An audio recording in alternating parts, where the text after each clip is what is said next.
Yang jahat lagi, ya sang jahat lagi. Coba bayangkan kalau Bapak Ibu sekalian jadi presiden, bayangkan benar, jadi presiden. Begitu jabat,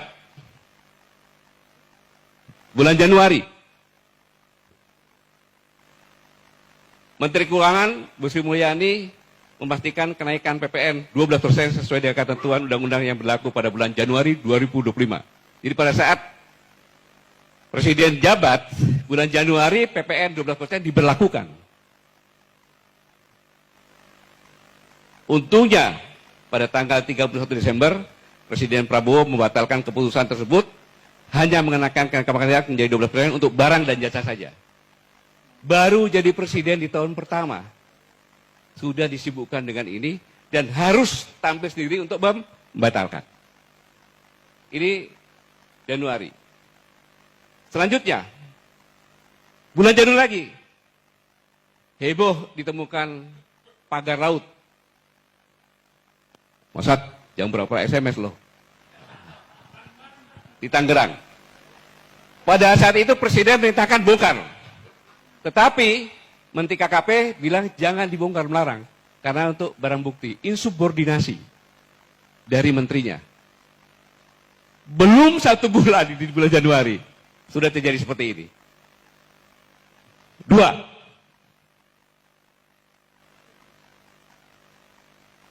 Pada 1 Februari, Menteri Bahlil tentang gas melon, pakai antri-antri, kemudian ada yang sampai meninggal. Baru 2 bulan ada 3 perkara nih. Dan kebijakan Bahlil dibatalkan oleh Presiden. Yang keberapa itu? 3 ya? Masih bulan Februari lagi. Heboh, bensin oplosan.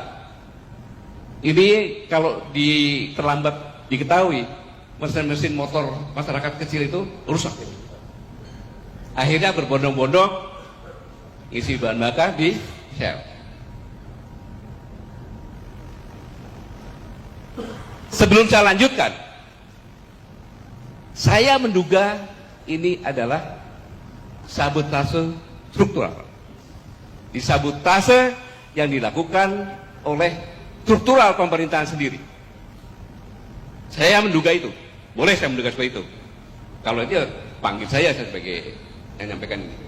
Sabotase struktural yang dilakukan oleh pemerintah kepada Presiden. Hasilnya nanti saya kasih lihat hasilnya. Sampai Kejaksaan Agung menangkap beberapa dari Pertamina. Februari sudah, sekarang bulan Maret. Menpan RB mengumumkan penundaan pengangkatan calon pegawai negeri sipil dan PPK. Jadi ribut.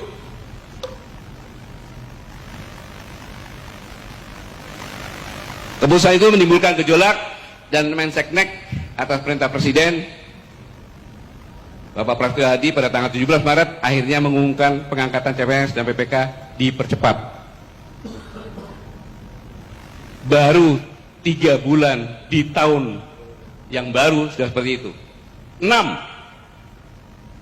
PPATK melakukan pemblokiran rekening bank yang tidak aktif selama 3 bulan. Logika berpikirnya, tidak mungkin PPATK melakukan itu. Itu kan tidak terduga. Karena PPATK adalah intelijen untuk keuangan. Dia tidak punya hak, hanya melaporkan. Harusnya sudah dipenjara ini orang ini. Presiden turun tangan lagi. 122 juta rekening diblokir. Heboh.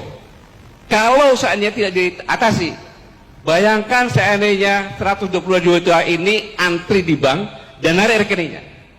Jatuh nggak Presiden? Jatuh Presiden. Ada contohnya negara seperti itu. Kemudian sudah diperintahkan untuk dibatalkan. Sudah batal? Belum. Pembangkangan lagi yang kedua. Kenapa? Bank harus orang sendiri yang membuka.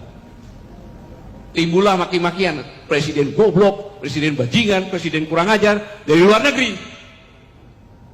Karena TKW mau berangkat dia buka harga di sini, jadi dia dikirim ke sini. Ketika mau pulang, beli tiket dari sini kan, nggak bisa.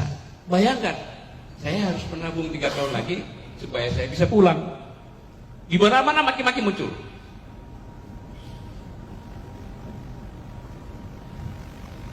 Itu kelakuan PPATK. Selanjutnya, muncul pemerintah sedang merampas uang rakyat. Negara menghambat akses rakyat terhadap hak keuangannya. Tujuannya melegitimasi kepemimpinan Presiden Prabowo.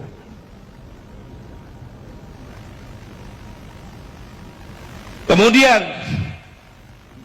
April, sengaja bulan April nggak ada. Kenapa? April mau. Sengaja dibuat nggak ada itu.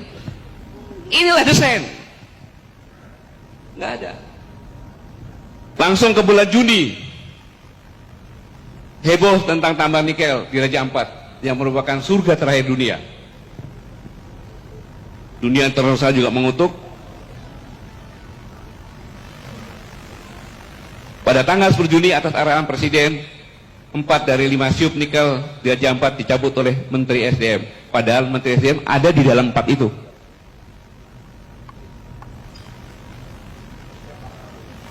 Ya.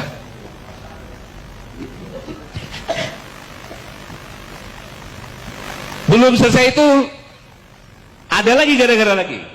4 pulau di Aceh oleh Menteri Dalam Negeri. Ya kan? Dikasihkan ke Sumatera Utara. Udah meningkat kepada kemungkinan disintegrasi bangsa. Siapa yang jelek? Presiden lagi. Mereka ini hebat mendesain ini.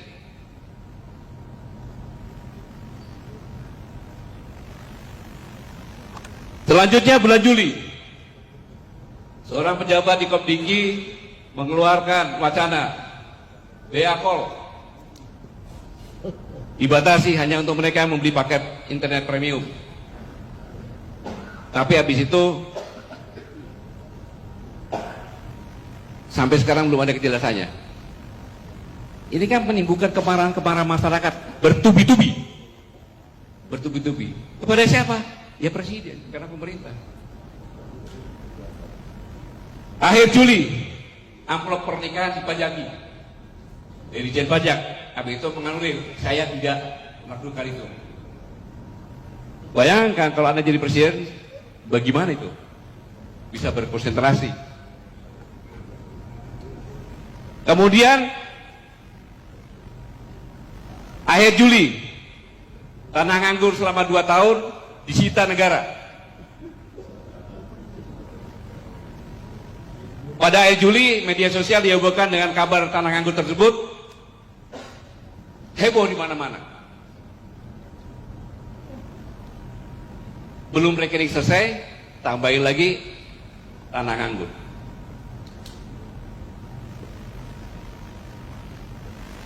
Akhirnya muncul di media sosial, rekening nganggur 3 bulan diblokir, tanah nganggur selama 2 tahun disita negara. Kami nganggur bertahun-tahun, pemerintah tak peduli.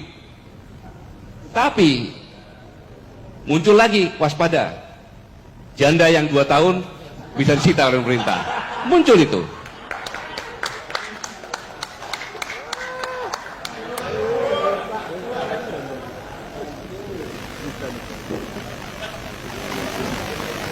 Habis itu menterinya menanggapi semuanya, memangnya mbahmu bisa bikin tanah? Menterinya seperti itu. Seorang menteri bicara seperti itu. Bukannya mendinginkan, tapi seperti itu. Untung belum ada pati itu. Dan akhirnya minta maaf. Keributan demi keributan itu masih terus berlanjut.